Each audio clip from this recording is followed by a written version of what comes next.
Hi friends, welcome to akshaya.com. இன்றைக்கி இந்த வீடியோவில் ரொம்ப சிம்பிளான நல்ல சூப்பரான ஒரு ஈவினிங் ஸ்நாக்ஸ் ரெசிபி ரொம்பவே ஈஸியான மெத்தடில் வீட்டில் இருக்கக்கூடிய ஒரு சில பொருட்களை வச்சு நல்லா சுலபமாக செய்யலாம். இதை நீங்கள் ஒரு மாதம் வரைக்கும் கூட ஸ்டோர் பண்ணி வச்சு சாப்பிட்லாங்க. அந்த அளவுக்கு நல்லா சூப்பராக கிறிஸ்பியாக இருக்கும். வாங்க எப்படி செய்யறதுன்னு பார்க்கலாம். இப்போ இதை செய்யறதுக்கு ஒரு மிக்சிங் பவுலில் 2 கப் அளவுக்கு கடலை மாவு சேர்த்துக்கலாம். அதே கப்பில் 1 கப் அளவுக்கு பச்சரிசி மாவு சேர்த்துக்கலாம். சேர்த்துட்டு இதோட 1/4 டீஸ்பூன் மஞ்சத்தூள், 1/2 டீஸ்பூன் அளவுக்கு உப்பு சேர்த்துக்கலாம். கூடவே ஒரு சிட்டிகை அளவு சமையல் சோடா சேர்த்துக்கலாம். சேர்த்து மாவோட நல்லா ஃபஸ்ட்டு கலந்துடுங்க.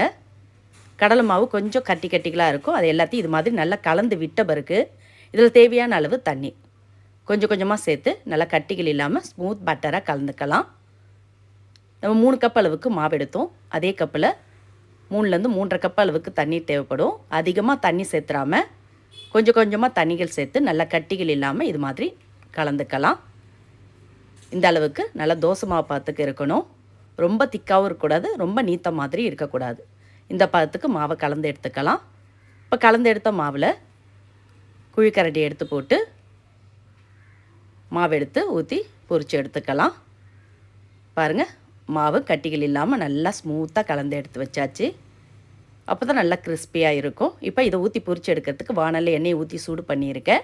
எண்ணெய் சூடானதும் அது மேலே இது மாதிரி கிரேட்டர் இருந்ததுன்னா வச்சுடுங்க. வச்சுட்டு அதில் கலந்து வச்ச மாவுலேருந்து 1 கரண்டிலேருந்து 1.5 கரண்டி அளவு மாவை எடுத்து இது மாதிரி பரவலாக ஊற்றிடுங்க. நல்லா முத்தாக ஒன்று போல் பூந்தி பொரிஞ்சு வருது பாருங்கள். இது மாதிரி கிரேட்டர் வச்சு ஊற்றுறதுனால கையால் தீத்தி விட வேண்டியதில்லை. சூடும் கையில் படாதுங்க. ஈஸியான மெத்தடு தான். இது மாதிரி லைட்டாக தட்டி விட்டுட்டு நீங்கள் கிரேட்டரை எடுத்துடலாம். இப்போ பூந்தி எல்லாம் ஒரே ஈவனாக பொரிஞ்சு லைட்டாக செவந்து வரட்டும். இது மாதிரி ஒன்று போல் பூந்தி பொன்னிறமாக செவந்து வந்ததும் எண்ணெயிலேருந்து வடியை விட்டு எடுத்து இதை அப்படியே ஒரு பிளேட்டுக்கு மாற்றிக்கலாம். மீதமுள்ள மாவையும் இது மாதிரி ஊற்றி பொரித்து எடுத்துக்கலாம். ரொம்ப ஈஸியான மெத்தடுங்க. இதே நீங்கள் அதிக அளவில் கூட செஞ்சு ஸ்டோர் பண்ணி வச்சிட்டிங்கன்னா ஒரு மாதத்துக்கு ஸ்நாக்ஸ் பிரச்சனையே இருக்காது. கடைகளிலும் நீங்கள் இனி அதிக காசு கொடுத்து வாங்க வேண்டியது இல்லைங்க. இது மாதிரி ஈஸியான மெத்தடில் நீங்களும் கண்டிப்பாக செஞ்சு ஸ்டோர் பண்ணி வச்சுக்கோங்க. இப்போ எல்லாத்தையுமே பொரித்து எடுத்துகிட்டு வந்தாச்சு. நல்லா எந்த அளவுக்கு கிறிஸ்பியாக இருக்குது பாருங்கள். நல்ல மொறுமொறுப்பாக இருக்கும். இப்போ இதோட சேர்க்கறதுக்கு திரும்பவும் வானலில் ஒரு 2 டேபிள் ஸ்பூன் அளவுக்கு எண்ணெய் ஊற்றிருக்கேன். எண்ணெய் சூடானதும் ஒரு 6லேருந்து 7 பூண்டு பல்லை ஒன்றும் பாதியமாக இடித்து சேர்த்துக்கங்க. கூடவே 1/2 கப் அளவுக்கு பச்சை வேர்க்கடலையும் சேர்த்து நல்லா வறுத்துக்கலாம். இதே நீங்கள் வறுத்த வேர்க்கடலை இருந்ததுன்னா லைட்டாக வறுத்திங்கன்னா போதும். இப்போ வேர்க்கடலை பூண்டு நல்லா வறுபட்டதும் இதோட 1/2 கப் அளவுக்கு பொட்டுக்கடலை சேர்த்துட்டு கொஞ்சமாக ஃப்ரெஷ்ஷான கருவேப்பிலையும் சேர்த்து நல்லா பொரிய விட்டுடலாம். இப்போ கருவேப்பிலெல்லாம் நல்லா பொரிஞ்சு வந்ததும் அடுப்பு ஆஃப் பண்ணிவிட்டு இதை அப்படியே ஆற விட்டுடுங்க. லைட்டாக ஆறி வரட்டும். இப்போ நம்ம பொரிச்சு எடுத்த பூந்தி எல்லாத்தையுமே ஒரு மிக்சிங் பவுலுக்கு மாற்றிக்கலாம். அப்போ தான் மசாலா பொருட்கள்லாம் சேர்த்து கலந்தெடுக்க ஈஸியாக இருக்கும். இது மாதிரி மிக்சிங் பவுலில் பொரிச்சு எடுத்த பூந்தி எல்லாத்தையுமே மாற்றிக்கங்க. மாற்றிட்டு இதோட நம்ம வறுத்து வச்ச வேர்க்கடலை, பொட்டுக்கடலை, பூண்டு, கருவேப்பிலை எல்லாத்தையும் சேர்த்துக்கலாம்.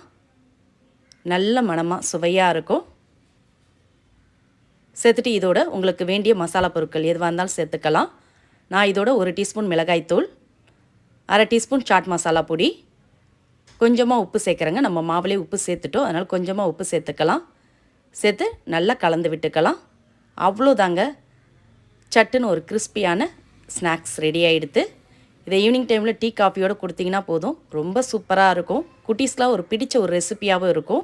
கரகர மொறுன்னு இந்த கிறிஸ்பியான பூந்தி ரெசிப்பியை நீங்களும் இதே மாதிரி இதே அளவுகளோட ஒரு முறை ட்ரை பண்ணி பாருங்கள்.